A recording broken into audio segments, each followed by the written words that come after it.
Hi guys, welcome back to my channel. నేను మీ రేణు. ఈరోజు recipe మామిడికాయ పప్పు. చాలా చాలా టేస్ట్ బాగుంటుంది. మామిడికాయ పప్పుకి చాలామంది ఫ్యాన్స్ ఉంటారు. ఆల్ టైమ్ ఫేవరెట్ అనమాట. నాకైతే చాలా చాలా ఇష్టం అండి. మీరు ఎప్పుడు పెట్టినా కూడా ఇదే ఫస్ట్ టైం మామిడికాయ పప్పు తింటున్నా ఆ ఫీల్లోనే తింటాను. నాకు అంత ఇష్టం, అసలు లిమిట్ ఉండదు అనమాట. అంత ఎక్కువ పప్పు తింటాను కూడా నేను. నాకు చాలా ఇష్టం. చూడండి, మామిడికాయ అయితే ఒకటి తీసుకున్నాను. ఇది పుల్లగా ఉంది కాబట్టి ఒకటి సరిపోతుంది. ఒక ఉల్లిపాయ, ఒక 5-6 పచ్చిమిర్చి, కాస్త కరివేపాకు. పప్పు వచ్చేసి కందిపప్పు వేసుకుంటున్నాను. 2 కప్స్ వేసుకుని ఇంకా హాఫ్ వేసుకున్నానండి. అంటే గ్రామ్స్ లెక్క అయితే ఇది 200 గ్రామ్స్ ఉంటుంది. నేను మామిడికాయ పప్పు అంటే కొంచెం ఎక్కువ క్వాంటిటీనే చేస్తాను. ఇది మీకు టైం ఉంటే ఒక హాఫ్ అన్ అవర్ నానపెట్టుకోండి పప్పు. నేను ఇప్పటికిప్పుడే అనుకుని పప్పు ప్రిపేర్ చేసుకుంటున్నాను కాబట్టి ఇంకా నేను నానపెట్టలేదు. చూడండి, మామిడికాయకి చక్కగా పీల్ చేసేసి ఆ తొక్క ఏదైతే ఉందో తీసేసి ముక్కలు కట్ చేసుకుని పచ్చిమిరపకాయలు, ఉల్లిపాయలు, మామిడికాయ ముక్కలు, కాస్త కరివేపాకు, కొంచెం పసుపు, కొంచెం ఇంగువ, కంపల్సరీ ఇంగువ వేసుకోండి. చాలామంది ఎండింగ్లో పోపులో వేస్తారు. పోపులో కూడా వేయాలి, బట్ ఇప్పుడు కూడా వేయాలి. ఏ పప్పు చేసుకున్నా సరే ఇలా కుక్ చేసేటప్పుడు కొంచెం ఇంగు వేసి కుక్ చేయండి. మీకు ఆ టేస్ట్లో చాలా డిఫరెన్స్ తెలుస్తుంది. చూడండి, 1 కప్పు పప్పు వేసుకుంటే 3.5 వంతులు నీళ్ళు వేసుకోవాలన్నమాట. ఇలాగ నేను 1 కప్పుకి 3.5 వంతులు నీళ్ళు వేసేసి ఇలాగ కుక్కర్ పెట్టేసుకుని స్టవ్ ఆన్ చేసేసి ఇలాగ 4 విజిల్స్ పెట్టుకున్నాను. చాలామందికి డౌట్ ఉంటుందండి, కందిపప్పు మామిడికాయ ఒకటేసారి కుక్కర్లో పెడితే ఉడకదేమో అని అంటారు. మరి నాకు ఈ క్వశ్చన్ చాలాసార్లు వచ్చింది నా వరకు. కానీ నేనైతే కలిపే పెట్టేస్తాను. నాకు ఎప్పుడు ఉడకకుండా ఉండడం అనేది నాకు ఎప్పుడు అవ్వలేదండి. కాబట్టి నాకు ఏమో తెలీదు. 2 ఎప్పుడు మామిడికాయ పప్పు చేసినా కూడా నేను 2 కలిపి పెట్టేస్తాను. ఒకవేళ ఏదైనా ఇత్తడి గిన్నెలో మట్టి పాత్రలో చేస్తే మాత్రం పప్పు ఉడికిన తర్వాత అప్పుడు మామిడికాయ ముక్కలు వేస్తాను.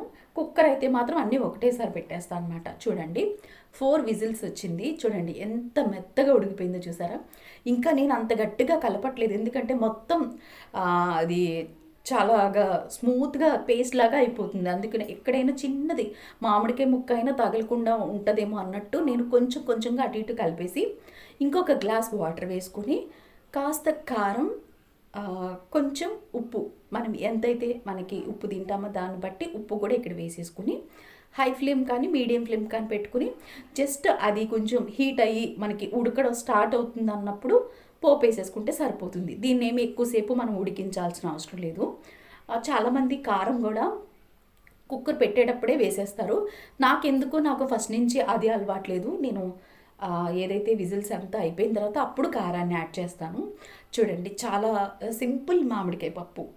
అసలు ఆ టేస్ట్ ఒరిజినల్ టేస్ట్ అనమాట. ఇంకా ఏమి అంటే ఎక్స్ట్రాగా అంటే కొంచెం ఏదైనా పొడి వేస్తాం కదా మనం, సాంబార్ పొడి అట్లా ఏం కాకుండా చాలా సింపుల్గా నార్మల్ టేస్ట్ అనమాట. ఎంత బాగుంటుందో చూడండి. పోపు కోసం ఆయిల్ పెట్టుకున్నాను. కొంచెం ఇలాగా కచ్చపచ్చగా దంచుకుని వేసుకోండి వెల్లుల్లి. ప్రతి ముద్దకి మనకి ఆ వెల్లుల్లి ఫ్లేవర్ తగులుతుంది. నాకు చాలా ఇష్టం కాబట్టి ఇంత దంచి వేసాను. మీకు వద్దనుకుంటే వెల్లుల్లిపాయలు ఒలిచేసుకుని వేసుకోండి.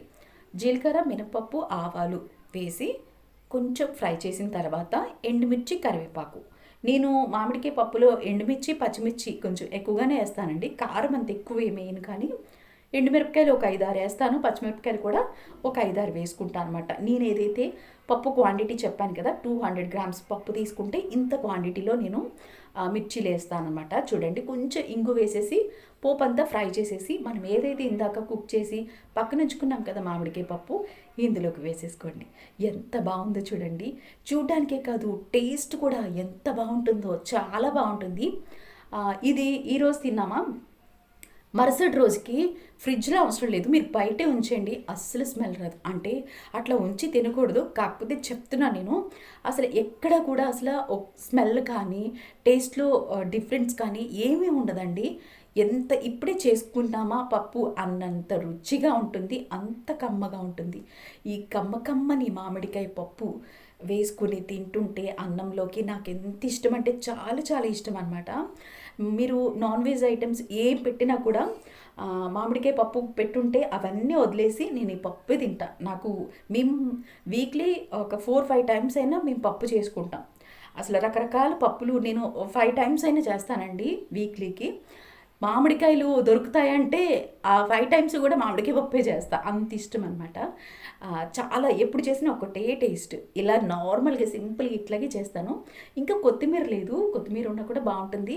లేకపోయినా కూడా పర్లేదు. చూడండి ఇలాగా అన్నం పెట్టుకుని వేడి వేడిగా అదే మామిడికాయ తొక్కు పచ్చడి చేశాను. అది ఒక ముద్ద కలిపి నేను తినట్లేదు. మన స్వీటీకి తినిపిస్తున్నాను అనమాట. నేనైతే నెయ్యి వేసుకోనండి. నేను నెయ్యి వేసుకుంటే నాకు పులుపు అనేది తెలియదనమాట. అందుకని నేను మామిడికాయ పప్పులో అస్సలు నెయ్యి వేసుకోను.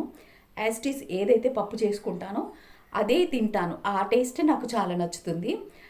స్వీటీకి అయితే మా వారు వీళ్ళైతే నెయ్యి వేసుకుంటారు. నేను మా బాబు నెయ్యి వేసుకోం. ఉత్తుపప్పు ఏదైతే ఉంటుందో ఆ టేస్టే మాకు నచ్చుతుంది. అలాగే తింటాం అనమాట. ఇలాగ స్వీటీకి తినిపించేసి నేను కూడా చక్కగా మామిడికాయ పప్పు, పక్కన కొన్ని వడియాలు, ఇంకా ఊర మిరపకాయ ఉంది కదా, మజ్జిగలో మిరపకాయ, అది తినేసామన్నమాట. చాలా చాలా బాగుంది. ఇప్పుడు సీజన్ కాబట్టి ఇప్పుడు వస్తూ ఉన్నాయి కదా మామిడికాయలు, జీడి కాయలు వస్తున్నాయి కాబట్టి అది పులుపు చాలా బాగుంటుంది. తప్పకుండా మీరు మళ్ళీ ట్రై చేయండి ఈ పప్పు. నార్మల్గా అనమాట, చాలా రెగ్యులర్ రెసిపీ ఇది. నార్మల్గా చేసుకునే పప్పు, అంగు ఆర్భాటాలు లేకుండా చాలా సింపుల్గా అనమాట. ట్రై చేసి చూడండి. ఎలా వచ్చిందో కామెంట్ చేయండి. Thanks for watching.